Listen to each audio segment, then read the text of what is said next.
Assalamualaikum warahmatullahi wabarakatuh. Halo semua, jumpa lagi di channel Iqbal Makbul. Video kali ini kita akan membahas tentang gangguan sistem pernapasan pada manusia. Oke, kita langsung saja ke materinya. Yang pertama adalah influenza atau biasa disingkat dengan flu. Nah, penyakit ini merupakan penyakit yang disebabkan oleh virus influenza. Nah, bentuk virus ini kalian bisa lihat pada gambar. Nah, biasanya virus ini menyerang dari kalangan anak-anak hingga dewasa. Biasanya gejala flu ini memiliki beberapa macam. Yang pertama ada demam dengan suhu tinggi. Selanjutnya ada batuk, pilek, bersin-bersin, hidung terasa gatal, sakit kepala ataupun nyeri otot. Nah, penyakit flu ini ada beberapa jenis, diantaranya ada influenza tipe A, ada tipe B, ada tipe C, kemudian ada flu babi, ataupun flu burung. Dan yang sekarang lagi viral adalah tentang COVID-19. Untuk gejalanya hampir mirip dengan flu ya, ada demam dengan suhu tinggi, ada batuk, pilek, dan seterusnya. Nah, virus flu ini kalau kita biarkan maka bisa menyebabkan komplikasi ke organ-organ yang lain seperti pneumonia, bronkitis, dan lain-lain.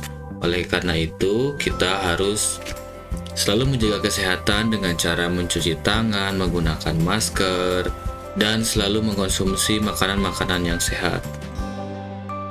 Yang selanjutnya tonsilitis. Apa sih tonsilitis itu? Merupakan penyakit yang disebabkan oleh bakteri dan virus. Bakteri yang dapat menyebabkan tonsilitis yaitu bakteri Streptococcus, sedangkan virus yang menyebabkan tonsilitis yaitu adenovirus, rhinovirus, influenza, dan coronavirus. Nah, penyakit tonsilitis bisa kalian lihat seperti pada gambar, tampak benjolan-benjolan ya. Kalau yang normal kan itu tidak bengkak bagian tonsilnya. Nah, ini ada gangguan di tonsilnya maka tampak seperti itu. Nah, gejalanya ada sakit tenggorokan, terjadi radang pada tonsil, batuk, sakit kepala, nyeri pada bagian leher atau telinga, ataupun demam. Nah, kita bisa lihat perbedaan antara tonsil yang normal dengan tonsil yang sedang radang atau sedang mengalami tonsilitis. Nah, bagian tonsilnya itu kalau yang normal kan kecil, tetapi untuk yang mengalami peradangan itu menjadi bengkak. Selanjutnya adalah pneumonia, merupakan infeksi pada bronkiolus dan alveolus. Penyebab terjadinya pneumonia antara lain karena infeksi dari jamur, bakteri, virus, dan parasit lainnya. Namun, umumnya disebabkan oleh bakteri Streptococcus pneumoniae. Pada paru-paru penderita pneumonia terdapat cairan kental. Cairan tersebut dapat mengganggu pertukaran oksigen dan karbon dioksida. Hal ini menyebabkan oksigen yang diserap darah akan menjadi berkurang. Nah, coba kita perhatikan gambar. Untuk yang normal di alveolusnya itu seperti ini. Tetapi untuk yang mengalami gejala pneumonia, maka di dalam alveolusnya itu terdapat cairan kental ini. Nah, cairan inilah yang mengganggu pertukaran gas antara oksigen dan karbon dioksida. Untuk gejalanya bisa mengakibatkan demam, batuk berdahak, tidak enak badan, sakit di dada, terkadang kesulitan bernapas. Yang selanjutnya adalah tuberkulosis atau TBC.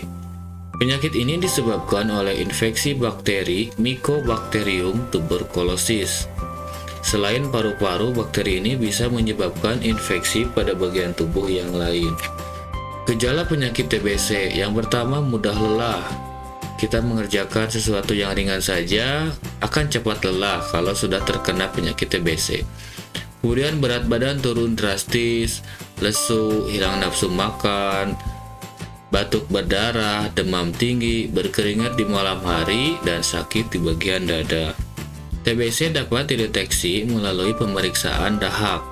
Beberapa tes lain yang dapat dilakukan untuk mendeteksi penyakit menular ini adalah foto ronsen dada, tes darah, atau tes kulit. TBC dapat disembuhkan jika penderitanya patuh mengonsumsi obat sesuai dengan resep dokter.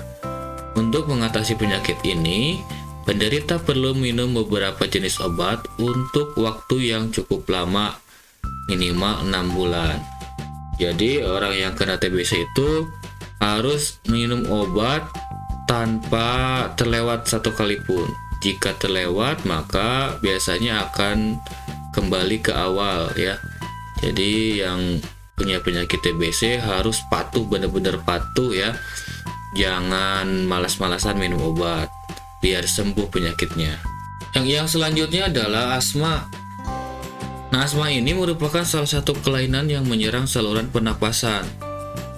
Asma ini dapat disebabkan oleh faktor lingkungan, di antaranya masuknya zat pemicu alergi atau alergen dalam tubuh, seperti debu, asap rokok, bulu hewan, dan lain-lain. Coba kita lihat gambar. Untuk yang normal itu saluran pernapasannya lega ya.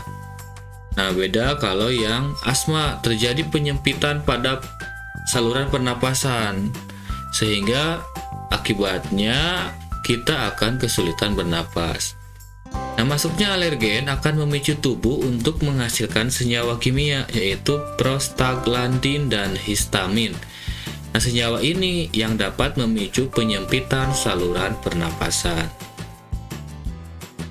Yang selanjutnya adalah kanker paru-paru. Kanker paru-paru terjadi karena pertumbuhan sel yang tidak terkendali di dalam jaringan paru-paru.